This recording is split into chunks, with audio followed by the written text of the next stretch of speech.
Hello dear students, how are you all? I am Patel Priyanka and welcome to today's session. बच्चों, आज हम oogenesis के बारे में, प्रोसेस के बारे में स्टडी करेंगे.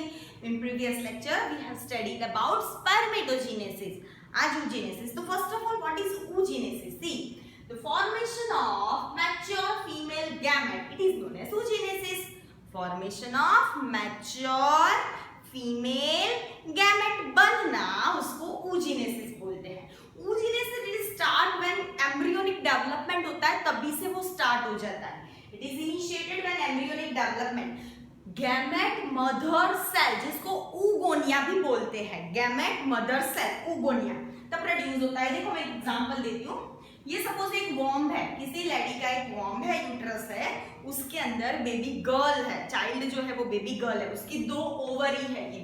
ये दो ओवरी है, ये जो है वो वॉर्म है, इसके अंदर ये बेबी गर्ल है, दो ओवरी है.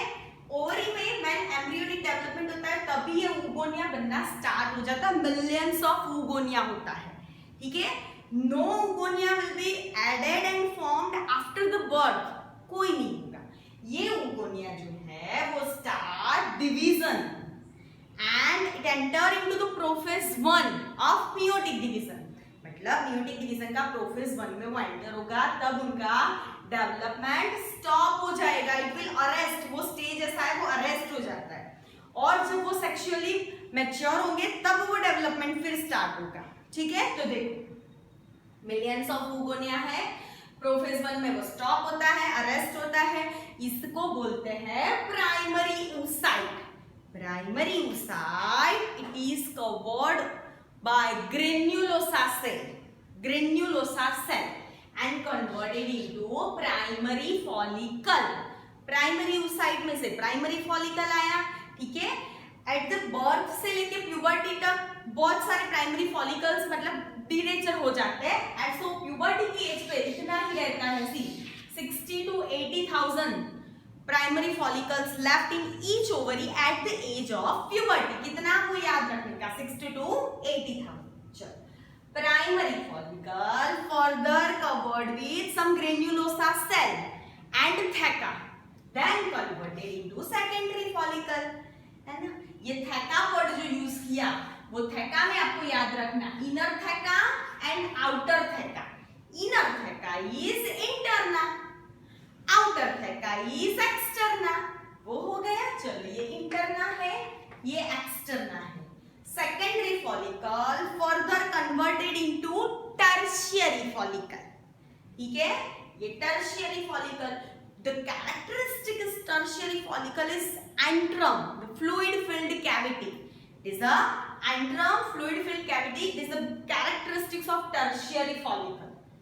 अभी tertiary follicle at that time सब लोग जो primary oocyte था with tertiary follicle, primary oocyte with tertiary follicle grows होगा and come in the first meiotic division उनका complete हो जाएगा. फिर से primary oocyte along with tertiary follicle further grow, complete their first meiotic division और एक बड़ा वाला और एक छोटा polar body. बड़ा वाला secondary oocyte, छोटा polar body it will create. तो ये secondary oocyte है जो nutrient rich, उसके cytoplasm nutrient rich होता है and ये है polar body. अब ये जो tertiary follicle है ना वो Graafian follicle में convert होगा. Graafian follicle is fully matured follicle. Graphene follicle क्या है? फुली मैच्योर्ड फॉलिकल है, उसमें कन्वर्ट हो गया. और अभी ये समझो ये ग्राफिन फॉलिकल तक हम स्टॉप हो जाते हैं. इसके बाद ये सेकेंडरी oocyte था. Secondary oocyte and polar body में बोला ना. Secondary oocyte it is covered by one membrane. ये जो डार्क किया है ना वो मेम्ब्रेन है. वो मेम्ब्रेन का नाम है जोना पेलुसिडा. ठीक है. तब ग्राफिन फॉलिकल रप्चर्ड हो जाएगा, ऐसे टूट जाएगा और अंदर से सेकेंडरी oocyte जो है रिलीज होगा from ovary for the process of ovulation. Ovulation process होगी उनकी. ठीक है. और ये जो रप्चर्ड हो गया था ग्राफिन फॉलिकल वो क्या करेगा? फॉर्म करेगा कॉर्पस ल्यूटियम को जो सिक्रीट करता है हार्मोन प्रोजेस्टेरॉन. मैम बहुत डिफिकल्ट है, फिर से समझाओ. देखो थोड़ा कॉम्प्लिकेटेड है. पहले तो आपको कीवर्ड याद रखो. पहला हमें ऐसा याद रखना है प्राइमरी oocyte. उसमें से प्राइमरी फॉलिकल, उसमें से सेकेंडरी फॉलिकल, उसमें से टर्शियरी फॉलिकल। यहां तक क्लियर? टर्शियरी फॉलिकल में से ग्राफियन फॉलिकल और मैच्योर फॉलिकल। पहला इतना कीवर्ड याद करो, primary oocyte, primary follicle, secondary follicle, tertiary follicle, ये तो क्लियर हो गया। टर्शियरी फॉलिकल, ग्राफियन फॉलिकल, बीच बीच में ये जोना पेलुसिडा लेयर होता है जो मेम्ब्रेन होता है सेकेंडरी oocyte का, ठीक है। वो फिर ग्राफियन फॉलिकल लास्ट में, ये सपोज एग्जांपल समझो, ये अंदर सेकेंडरी oocyte है और ये जो मेरे हाथ है वो ग्राफियन फॉलिकल है। लास्ट में ग्राफियन फॉलिकल रप्चर हो जाता है तो अंदर से क्या निकला, ये सेकेंडरी oocyte निकला, वो बाहर निकल जाता है, ओव्यूलेशन करता है। और ये जो बाकी रहा मेरा हाथ, ग्राफियन फॉलिकल रप्चर्ड था, वो फॉर्म करता है कॉर्पस ल्यूटियम को। कॉर्पस ल्यूटियम किसको सिक्रेट करेगा? प्रोजेस्टेरॉन हार्मोन को। तो ये जो डेटा था, जो पूरी प्रोसेस थी, वो पूरी प्रोसेस oogenesis की थी, ठीक है बेटा। तो चलो आज का आई होप सो समझ में आ गया होगा। आज का टॉपिक थोड़ा कॉम्प्लिकेटेड है, अगर फिर भी नहीं समझ में आया तो रिवाइंड करो वीडियो को, 2 बार देखो, 3 बार देखो, क्लियर हो ही जाएगा। और एनसीईआरटी फिर लास्ट में पढ़ो, एक बार ये क्लियर कर दो फिर एनसीईआरटी पढ़ो।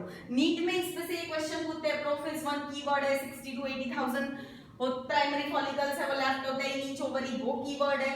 2-3 ऐसी चीज है जो नीट के लिए इंपॉर्टेंट है। बाय बेटा।